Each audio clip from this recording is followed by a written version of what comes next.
Hello YouTube. So summer has finally arrived. Well, technically not yet, it's still spring, but in Kansas City here we're under a heat advisory and it's like supposed to be 95 tomorrow or something stupidly ridiculous like that. So I think there's time to cover the most recent upgrade on the old 4runner here. So those of you familiar with this particular generation of both Toyota truck and 4runner may know that the AC on these has always been kind of spectacularly meh. They're not god-awful terrible if you fix them right, but they don't work all that well, mainly because the condenser sizing on these and the style they use, just serpentine condenser, really doesn't work that well. And the system really was undersized for a SUV like this. So here's what I did to permanently fix this problem now. So I have fucked around all sorts of different AC setups, keeping the factory and dash stuff, and never really got it to work that well. So part of what cripples the performance of the AC in these trucks is they have a serpentine evaporator core. It looks exactly like a serpentine condenser, however, it's much thicker and, well, with a dash. They don't work that well. Toyota started switching to plate and fin evaporators on all their cars in the early 90s. The second gen 4runner's got a plate fin evaporator. It doesn't really fit unless you hack the shit out of the box, and with how it sits in the box, the airflow through it isn't great. I've tried it. It worked okay. It was a slight improvement, but not by much. There's a Corolla evaporator that is pretty close to fitting, but in reality, you have to find a way to make new evaporator boxes for that to be a truly plug-and-play solution. And even then, the airflow out of the dash really isn't that spectacular with these. So, here's my solution. As far as to alleviate the airflow out of the AC, walk on over to the passenger side here. 4runner now has a complete HVAC system just on the dash side from a 2001 Tacoma. So, sitting here idling, it hasn't cooled down all the way yet, but this will cool down to 38 degrees at the center vent with it on fresh air. Today it was 91 degrees out with 40% humidity, and running the system like this with recirc off, it was making 38 degree air. These have a larger plate and fin evaporator, and this particular system too has electronic servos, so no cables to stick or crap like that. These are a very reliable setup. I haven't heard of servos on these failing before. So over here we have first gen Tacoma evaporator box. So there's a few sacrifices you have to make. For one, at least for now, this is purely a decorative trim piece. It is not a functional glove box. There's still room in here to make a glove box work, but I haven't gotten around to that yet. You also lose your basically pointless door speaker. The good news is, if you already have a destroyed set of door panels like mine, don't mind that screw, they already had holes in it for speakers, you can just move them there, and honestly it really doesn't sound any different than when you just have, so to pop this off, you can see here, the servo is like right in the way where the speaker goes. So you kind of have to cut this corner out to make this stuff actually fit. And you also lose the brace that runs across here. You have to trim the edge of this, cut this brace a little. There's a duct that comes out of the side here. I was able to kind of take the stock duct, put it in there, and this is some like this is some like house like roofing tape stuff. And it actually seemed to work pretty well to kind of mold the two vents together. Looks like here's my phone here, fell out of the box, but interestingly enough, there's no air leaks, so you know what, I'm calling that a win. But I foamed up all the ducts and stuff on here, so there's no air leaks. So this thing here now has amazing airflow. So you can already see this thing's cooling out at like 40. These vents were pretty plug and play. The one on that side is pretty straightforward. Get creative, stack a bunch of foam in here so they can seal the cowl. There's a pretty thick layer of foam in here, so they don't have a bunch of air leaking from the cowl. I feel one spot and it's kind of warm, but it's pretty straightforward. The froster duct, you also have to like shim that with foam too.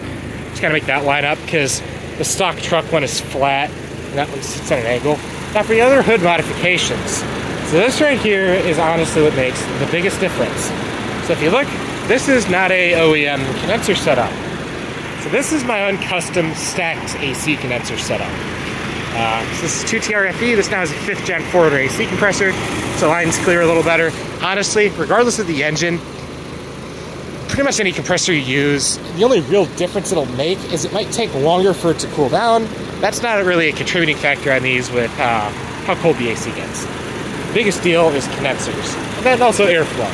So I have a fan shroud in here. It's like a half shroud because the clearance on this side is really tight, but honestly, this does a good job. It makes it pull a bunch of air. I switched to a thicker viscous fluid in the fan clutch, so now it runs the fan a lot more. It does suck more power, but it helps keep engine bay temps down lower. That, and also it gets colder air because it pulls more across the condenser. Just holding my hand here, I can feel air getting pulled across it. So this is a universal, quote-unquote, subcool style condenser. I use that term loosely because that's a term that Denso coined because they allegedly were the ones that came up with this design where it has an integral receiver dryer in there. So if you look at it as this thick tube, this is the standard on pretty much every car AC system, starting around, some cars started to adopt them in the early 2000s. For the most part, something 2010 and newer, it's going to have one of these condensers. And the reason why is they gained about an extra, I think it was like 10% efficiency on cooling, because the top 2/3 actually condense vapor into liquid. Then it runs through this dryer here, and the bottom part feeds the liquid out and drops the liquid temp to eject even more heat. Now what I did on this is where the liquid line comes out here on the bottom. There's a hose that kind of zigzags up, through, and around. There's the liquid line from that. Then it goes all the way over and around into the top of this. It's a 96 Chrysler minivan auxiliary air conditioning condenser.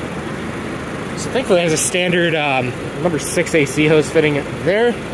And this fitting was actually the same size as the original fitting off of a 2nd gen 4runner condenser. So this line here is TIG welded together right there to make all that work. If you don't have access to TIG welding stuff, you can buy compression fitting line splices. Kind of expensive, but they do work really well because they have the green seals in them. So I've used them before. They work if you can't TIG weld them. So as long as you put that splice in there, kind of bend the liquid line into this shape, that'll work. And then for the fittings in the firewall, you can just crimp new hose ends on the original both suction and discharge hoses and plumb them in as required. That's what I did here.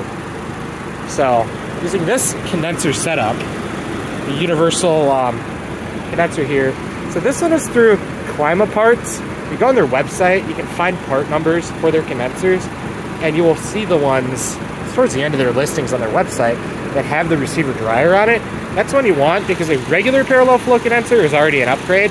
The ones with the receiver dryer built in is an even bigger upgrade. And this one, it is actually bolted to the radiator. So if you look, there is a very small gap in there. So it basically forces the engine to pull as much air through the condenser as possible instead of around the condenser. Thus, more heat being ejected, colder air. So that's basically, if you want to have a system that performs like the one in mine, with a 50-degree temp drop, take into account there's 40% humidity today too, this is really the thing you need, is the newer dash system that has the modern plate and fin evaporator core, which is also just designed better for airflow, and this condenser setup.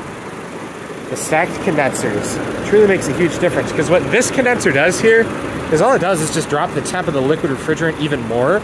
Because like typically speaking, in a standard condenser, the liquid line, which is a thin one here, if you were to hold this on a day like today, normally you'd burn the absolute shit out of your hand, because liquid refrigerant, when it comes out of the condenser, is really high.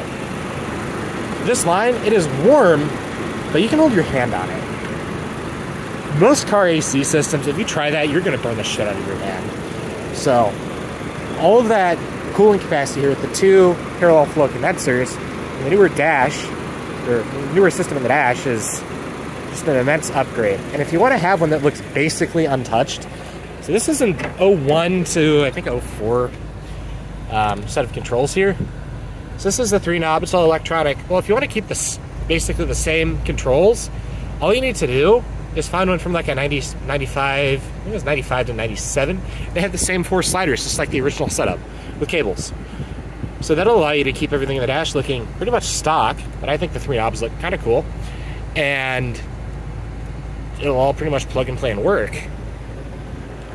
So yeah, if you have any questions, I will try to get back to any questions in the comment section.